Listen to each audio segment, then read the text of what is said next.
amaran serta nasihat, mereka yang langgar Perintah Kawalan Pergerakan Pemulihan PKPP berdepan tindakan tegas.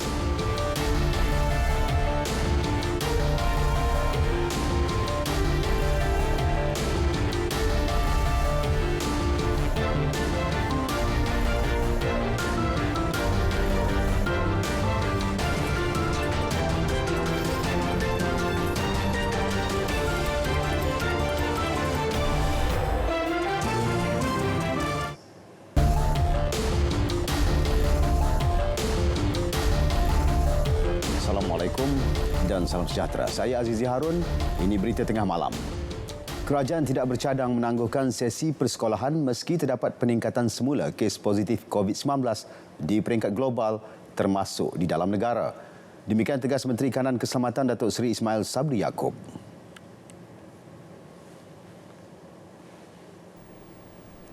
Bercakap dalam sidang media mengenai Perintah Kawalan Pergerakan Pemulihan PKPP, beliau berkata sesi persekolahan tetap diteruskan seperti diputuskan sebelum ini. Bagaimanapun, jika terdapat kes COVID-19 di sekolah, kerajaan akan mengambil keputusan selepas itu. Sesi persekolahan dibuka semula secara berperingkat 15 Julai lalu bagi tingkatan 1 hingga 4 bagi sekolah menengah dan tahun 5 dan 6 bagi sekolah rendah. Manakala bagi murid tahun 1 hingga 4, mereka akan mula bersekolah esok dengan standard operasi prosedur SOP yang ketat.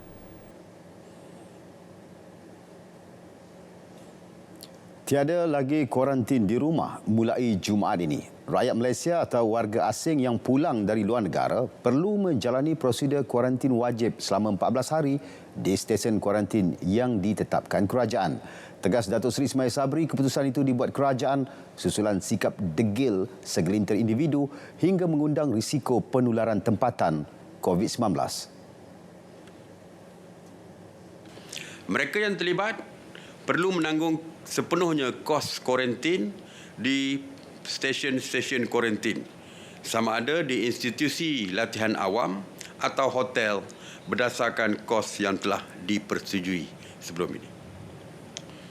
Agensi Pengurusan Bencana Negara NADMA bersama Kementerian Kesihatan akan mengenal pasti serta mewartakan Institut Latihan Awam dan Hotel dengan segera yang sebagai stesen kuarantin.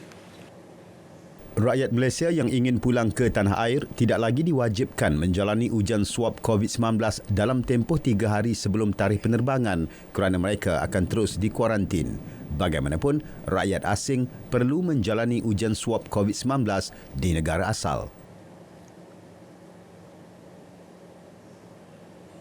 Ketua Pengarah Kesihatan Dr. Nur Hisham Abdullah pula menegaskan ketidakpatuhan SOP oleh mereka yang menjalani kuarantin wajib 14 hari sama ada di rumah maupun di stesen kuarantin boleh menyebabkan berlaku jangkitan dan penularan COVID-19. Jadi isu dia ialah ketidakpatuhan apabila mereka duduk di rumah sepatutnya kuarantin tetapi bergaul rapat dengan ahli keluarga. Jadi ahli keluarga yang dijangkiti. Kalau mereka positif menjangkiti ahli keluarga. Yang itu yang puncanya. Yang kedua, kalau kita kuarantin di pusat kuarantin pun, kalau mereka masih bergaul antara satu sama lain, contoh setiap malam dia orang keluar sembahyang jemaah ke ataupun bercampur gaul, mereka juga boleh menyebabkan penularan penyakit kalau mereka positif. Jadi apa yang kita harus lakukan ialah kepatuhan kepada arahan-arahan kuarantin sama ada di rumah ataupun di pusat kuarantin. Sementara itu, Datuk Dr. Nur Hisham Abdullah mengesahkan masih terdapat 63 individu yang menjalani kuarantin wajib di rumah gagal menjalani ujian swab kedua. Usaha mengesan mereka sedang giat dijalankan polis Diraja Malaysia. Beliau berkata pihak kementerian juga sedang menyiasat individu yang menanggalkan gelang tangan khas kuarantin di rumah. Tindakan akan diambil oleh pihak kita iaitu mungkin dikenakan denda dan tindakan selanjutnya. Jadi mereka yang buka wristband ni dalam tempoh kurang daripada 14 hari, apabila mereka datang ke pusat ataupun klinik kesihatan untuk tamatkan tempoh pemantauan 14 hari itu, kalau wristband tak dipakai akan didenda. Dan buat hari ketiga berturut-turut jumlah kes baru positif COVID-19 mencatatkan angka 2 digit. 15 kes dilaporkan setakat tengah hari tadi dengan 11 kes melibatkan penularan dalam negara. Datuk Dr. Nur Hisham menyatakan kebimbangan dengan perkembangan terkini pandemik COVID-19 di negara ini berikutan jumlah kes harian yang meningkat, khususnya kes penularan dalam negara. Katanya jumlah kes aktif telah menurun kepada 63 kes pada 9 Julai lepas, namun mula meningkat dan jumlah kes aktif kembali melebihi 100 kes pada 19 Julai dan kini mencecah 130 kes. Hari ini terdapat 7 kes pulih dan dibenarkan discharge. 4 kes dirawat di unit rawatan rapi dengan 1 kes memerlukan bantuan pernafasan. Tiada kes kematian dilaporkan hari ini.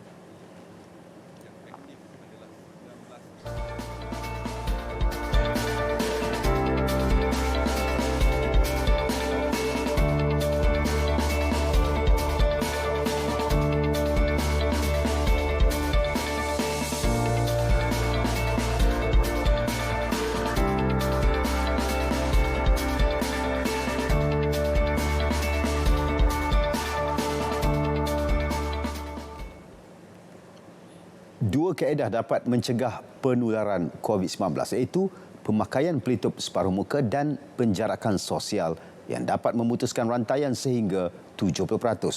Wartawan Fizawati Zainal meninjau tahap kesedaran orang ramai mengenai perkara itu. Tinjauan ke beberapa lokasi tumpuan ramai mendapati masyarakat sedar kepentingan pemakaian pelitup hidung dan mulut. Namun, tak kurang juga yang tidak kisah dan sudah berasa selamat. Kalau ikut SOP memanglah semua kena pakai, tapi ada setengah-setengah tu tak pakai. So kadang-kadang kita orang tegurlah juga. Tapi ada setengah tu dengar cakap. Kadang yang tak peduli memang adalah. Kita tidak akan benarkan mana-mana pelanggan yang masuk ke premis tanpa sebarang penutup muka. Jadi customer yang memerlukan penutup muka kita akan bagi secara percuma dekat sini. Situasi ketika ini dengan kes harian mencatat peningkatan kepada 2 angka ternyata memancing resah awam. Justeru ramai menyokong cadangan Perdana Menteri untuk mewajibkan penggunaan pelitup muka di tempat awam. Mesti setuju mesti memakai. Kita selalu dah pakai juga, tapi customer dia datang dia tak pakai, kita mau cakap pun dia tak dengar ya. Terpaksa lah sebab benda kalau menjadi lagi teruk, memang kita tak kontrol semua tu, dia akan berleluasa lah semua kan. Sementara itu, bagi pengamal perubatan, langkah yang lebih tegas daripada kerajaan amat perlu. Usaha mewajibkan pemakaian pelitup muka penting bukan sahaja bagi melindungi diri tetapi melindungi mereka yang lebih berisiko iaitu warga emas dan kanak-kanak. COVID-19 ni dia merebak melalui droplet. Maksudnya melalui cecair yang akan merebak melalui jika pada jarak yang dekat, kurang daripada 1 meter. Jadi cara kita nak elakkan adalah paling senang adalah pakai pelitup muka. So pelitup muka ni ada pelbagai jenis. Tetapi ada cara pemakaian, cara penggunaan dan juga berapa lama kita boleh pakai satu-satu pelitup muka. Semalam, Perdana Menteri Tan Sri Muhyiddin Yassin memaklumkan kerajaan sedang mempertimbangkan langkah mewajibkan pemakaian pelitup hidung dan mulut di tempat awam. Sekiranya anda perlu berurusan dengan orang ramai ataupun berhubung dengan orang ramai di mana jarak sosialnya tidak dapat anda penuhi ataupun ikuti, pakailah pelitup hidung dan mulut ini bagi membantu memutuskan penyebaran wabak COVID-19. Fizawati Zainal, Berita RTM.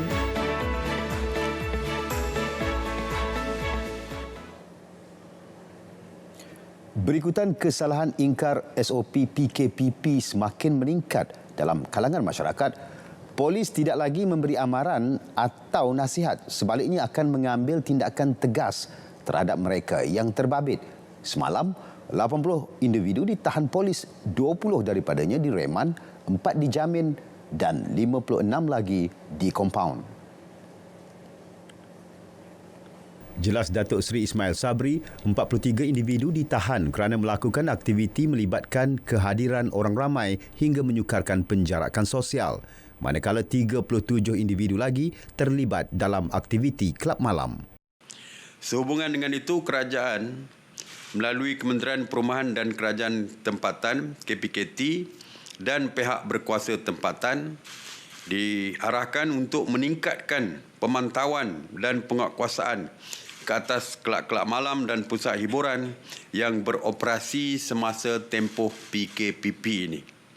Ini termasuk tindakan menggantung lesen perniagaan mereka.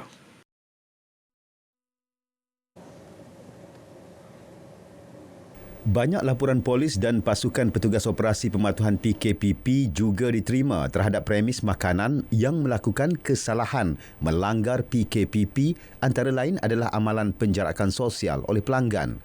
Datuk Seri Ismail Sabri sehubungan itu mengingatkan pemilik premis berkenaan untuk mengambil perhatian dan mematuhi SOP yang ditetapkan jika tidak mahu dikenakan tindakan tegas.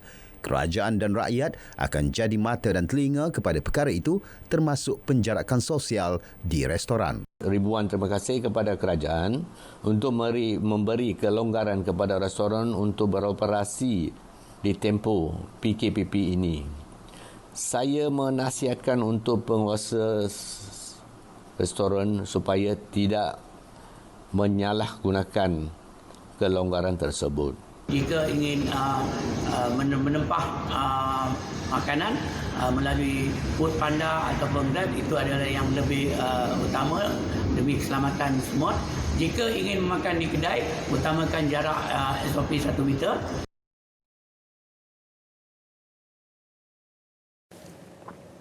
Di Kuching, Sarawak, 48 individu dikompaun RM1,000 seorang kerana melanggar SOP penjarakan sosial di sebuah bistro di Jalan Song Tiang Chok.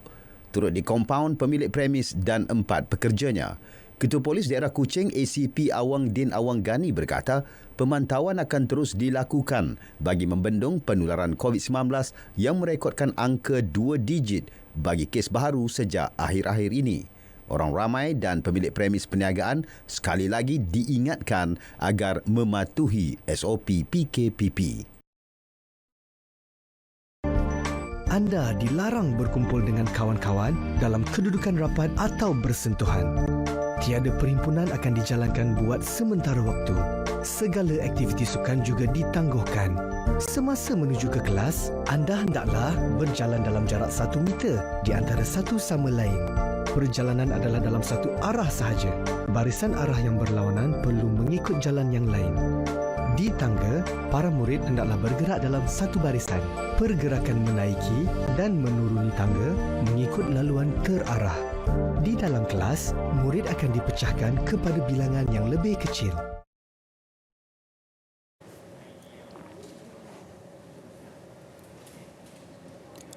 Ada dalam kalangan pemancing dan nelayan tempatan menjadi tali barut atau tonto kepada nelayan asing yang menceroboh perairan negara. Mendedahkan perkara itu, Pengarah Agensi Penguatkuasaan Maritim Malaysia APMM Kelantan, Kapten Maritim berkata, Muhammad Nur Syam Asmawi Yaakob, perbuatan membocorkan maklumat mengenai operasi APMM telah lama berlaku. Saya juga memberi amaran kepada pemancing-pemancing, nelayan-nelayan tempatan yang bersekongkol dengan bot-bot nelayan asing, dengan ejen-ejen yang diupah oleh nelayan asing untuk memantau pergerakan kami. Kami memburu anda sehingga dapat, kerana anda adalah pengkhianat negara. Anda membantu rakyat asing menceroboh perairan negara kita. Beliau menegaskan perkara itu pada sidang media tangkapan 2 bot nelayan Vietnam di Pasir Putih. 11 awak-awak termasuk tekong bot berusia antara 16 hingga 53 tahun ditahan 56.3 dan 61.7 batu nautika dari Muara Tok Bali sekitar pukul 6 petang dan 7.03 malam semalam ketika sedang menangguk gamat. Selain bot tiada permit menangkap ikan, kesemua yang ditahan tidak mempunyai sebarang dokumen pengenalan diri yang sah. Nilai rampasan mencecah RM260,000. Motif tindakan dan latar belakang pelaku antara aspek siasatan dijalankan PDRM berhubung kes menconteng mural yang di Pertuan Agong dan beberapa pemimpin negara di Shah Alam, Selangor. Jelas Menteri Dalam Negeri Datuk Seri Hamzah Zainuddin, tindakan tegas menanti pelakunya. Siapa yang melakukannya dan orang jenis macam mana yang melakukannya. Jadi sehingga kita dah dapat keputusannya, barulah kita umumkan nanti. Kalau orang biasa yang buat conteng-conteng ini, dia merupakan sesuatu yang melakukan kesalahan. Kerana vandalisme dalam negara kita bukan hanya conteng gambar orang-orang tertentu, dia menconteng apa-apa sekalipun adalah merupakan satu vandalisme. Jadi kita akan ambil tindakan mengikut penyesuaiannya nanti. Datuk Hamzah Zainuddin berkata demikian dalam sidang media di Parlimen. Semalam, tular rakaman litar tertutup memaparkan 2 wanita dipercayai menjadi dalang merosakkan mural gergasi berkenaan.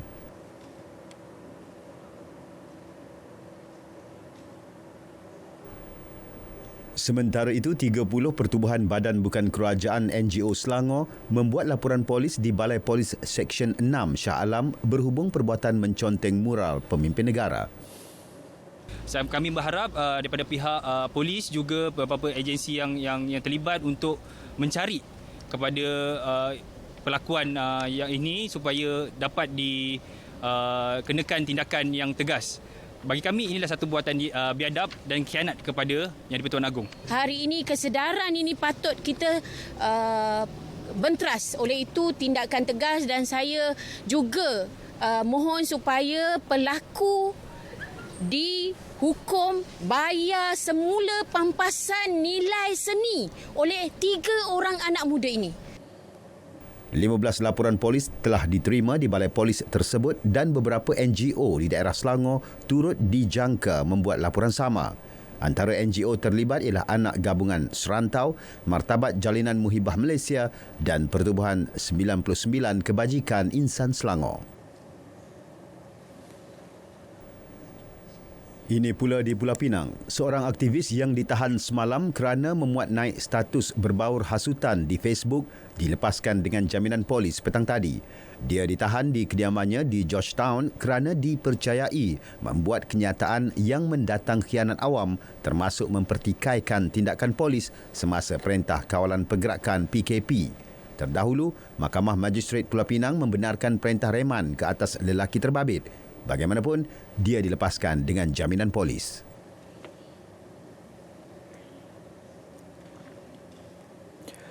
Perbicaraan 2 kes saman fitnah pendakwah Dr. Zakir Naik terhadap Timbalan Ketua Menteri Pulau Pinang 2 P. Ramasamy ditetapkan pada 22 hingga 26 Mac tahun hadapan. Perkara itu diputuskan Hakim Mahkamah Tinggi Kuala Lumpur, Datuk Muhammad Firuz Jafril, selepas pengurusan kes berkenaan. Peguam Datuk Akberdin Abdul Kadir yang mewakili Dr. Zakir memberitahu kedua-dua kes berkenaan akan didengar di hadapan Datuk Muhammad Firuz. Sebelum ini, salah satu kes didengar di Mahkamah Berasingan.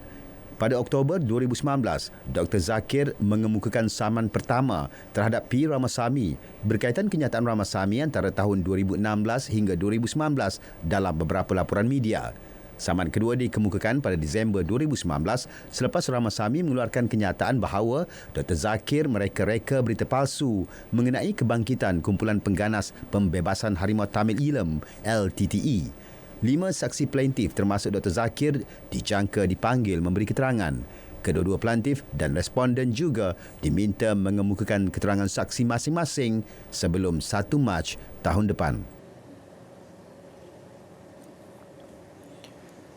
Biarpun disahkan mengidap kanser tisu sejak 2 tahun lalu, bekas pemain drum kumpulan Eka Matra Rashid Ibrahim tetap tabah mencari rezeki dengan melakukan aktiviti basking dan perniagaan burger bersama keluarganya.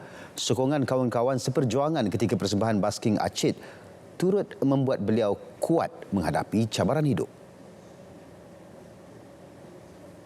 Saya sekarang dah teruskan basking saya di Salai Master Damansara ni, dan juga saya sekarang ada buka satu perniagaan baru.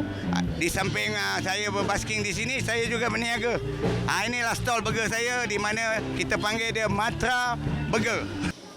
Pada setiap hujung minggu, beberapa artis terkenal akan tampil dalam persembahan basking beliau di Salai Master Damansara. Beberapa rakan artis turut memeriahkan lagi aktiviti basking mingguan itu, antaranya adalah pemain gitar handalan Man Kidal dan Nizam Laksmana, Ameng Spring dan Rahmat Mega.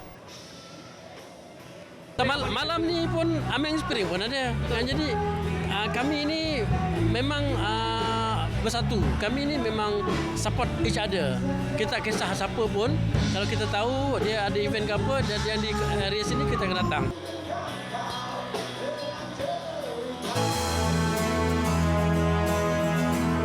Lima prinsip rukun negara.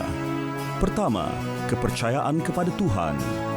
Kedua, kesetiaan kepada raja dan negara. Ketiga, keluhuran perlembagaan. Keempat, kedaulatan undang-undang. Dan kelima, kesopanan dan kesusilaan.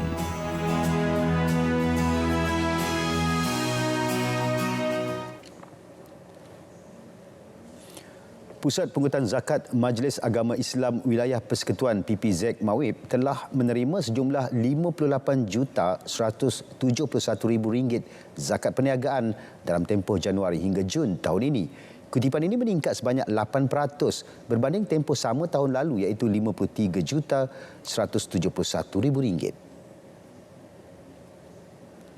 Menteri di Jabatan Perdana Menteri Hal Ehwal Agama Datuk Dr. Zulkifli Muhammad Al-Bakri berkata, peningkatan ini memberi petanda baik sokongan daripada syarikat-syarikat korporat agar lebih ramai golongan asnaf di wilayah persekutuan dapat dibantu. Zakat yang tuan-tuan sumbangkan ini akan digunakan dengan sepenuhnya untuk memacu ekonomi umat Islam dan membantu kepada mereka semua. InsyaAllah kepada PPZ Mawib, pesanan saya, teruskan berusaha dalam memastikan kesedaran dan pungutan zakat terus meningkat setiap tahun bagi kelangsungan asnaf. Jelasnya sejak Perintah Kawalan Pergerakan PKP, banyak permohonan bantuan diterima daripada asnaf dan pihak Baitul Mal telah menyantuni lebih 20,000 individu yang memerlukan. Beliau menyampaikan sijil zakat kepada 11 syarikat yang membayar zakat selain memperkenalkan logo pembayar zakat sebagai tanda penghargaan kepada pembayar zakat dan pelengkap sijil halal di Putrajaya. Terengganu optimis 20,000 unit rumah mampu milik RMM patuh syariah mampu disiapkan menjelang 2022. Hingga kini 12,000 RMM sedang dibina. Menteri Besar Datuk Seri Dr. Ahmad Samsuri Mokhtar berkata, projek pembinaan itu bermula pada 2018 dan dijangka dapat disiapkan secara berperingkat. Paling banyak melibatkan pembinaan kediaman jenis A bagi memberi peluang kepada golongan berpendapatan rendah B40 memiliki rumah pertama yang selesa. Berkonsepkan Rumah Rahman dengan keluasan 800 kaki persegi, ia menawarkan harga RM80,000 dengan subsidi kerajaan negeri. Terdahulu beliau merasmikan Majlis Pecah Tanah projek pembangunan mampu milik dan bercampur di atas tanah kerajaan di Dendong, Tembila, Besut. Penambahan peruntukan bagi membina Rumah Mesra Rakyat RMR mampu memberi peluang lebih luas kepada golongan berpendapatan rendah untuk memiliki rumah. Syarikat Perumahan Negara Berhad SPNB dalam satu kenyataan sebelum ini memaklumkan program RMR sentiasa mendapat sambutan luar biasa daripada rakyat walaupun ketika negara sedang berdepan COVID-19. SPNB berharap permohonan peruntukan tambahan sebanyak RM320 juta dapat disalurkan dalam belanjawan tahun hadapan. Ini memandangkan syarikat itu menerima permintaan tinggi terhadap RMR sekaligus melebihi peruntukan tahunan disediakan kerajaan. Mengulas lanjut, pensyarah kanan Fakulti Ekonomi dan Pengurusan Universiti Putra Malaysia UPM, Dr. Anita Roslan berkata, tawaran harga serendah RM75,000 antara penyebab jumlah permohonan RMR terus meningkat.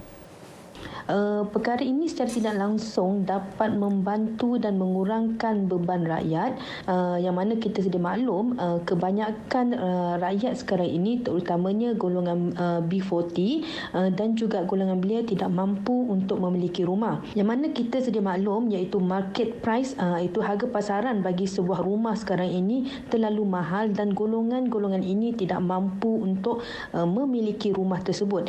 Yang mana mereka lebih memilih untuk menyewa berbanding membeli rumah tersebut. Dengan adanya rumah mesra rakyat ini secara tidak langsung akan memberi ruang dan peluang kepada golongan B40 dan juga golongan belia ini untuk memiliki rumah sendiri. Dr. Anita yakin pembinaan lebih banyak RMR cara terbaik bagi menggalakkan pemilikan rumah dalam kalangan rakyat berpendapatan rendah. Perbadanan Putrajaya PPJ buat julung kalinya menyelaraskan 6 lokasi khusus bagi aktiviti ibadah korban sempena Aidiladha. Presin 5, 7, 9, 11, 14 dan 18 dipilih berdasarkan kesesuaian untuk menjadi tempat simpanan sementara haiwan korban, tapak penyembelihan dan mudah bagi pengurusan sisa pepejal dan cecair haiwan. Menurut Presiden PPJ Datuk Dr. Aminuddin Hasim, penyediaan lokasi tapak ini merupakan inisiatif prihatin PPJ bagi membantu warga Putrajaya dalam pengurusan aktiviti ibadah korban semasa Perintah Kawalan Pergerakan Pemulihan PKPP dan masa akan datang. Ia membolehkan PPJ mengekang jangkitan COVID-19 selain membendung kerosakan ke atas struktur dan lanskap di Putrajaya. Ia jauh daripada punca air. Faktor-faktor yang mana kita boleh menanam sisa-sisa korban tadi, dan juga faktor-faktor yang mana kita boleh mengamalkan SOP yang sebagaimana yang dinyatakan oleh MKN. Contohnya social distancing dan sebagainya. Datuk Dr. Aminuddin bercakap kepada media selepas sesi lawatan ke tapak aktiviti ibadah korban di Putrajaya. Bagi ibadah korban, beberapa prosedur operasi standard SOP ditetapkan. Agihan dan kehadiran peserta korban tidak boleh melebihi 30 orang pada satu-satu masa. Setiap petugas sihat dan maklumat didaftarkan melalui MySejahtera.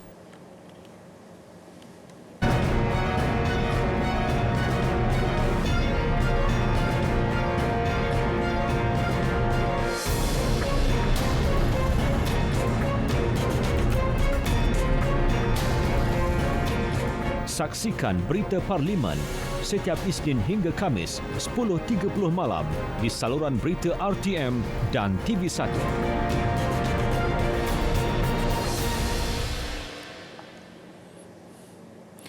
Berita tengah malam berakhir di sini. Kekal setia bersama Berita RTM, maklumat sahih, jenama dipercayai.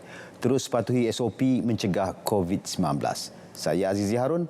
Assalamualaikum. Salam sejahtera.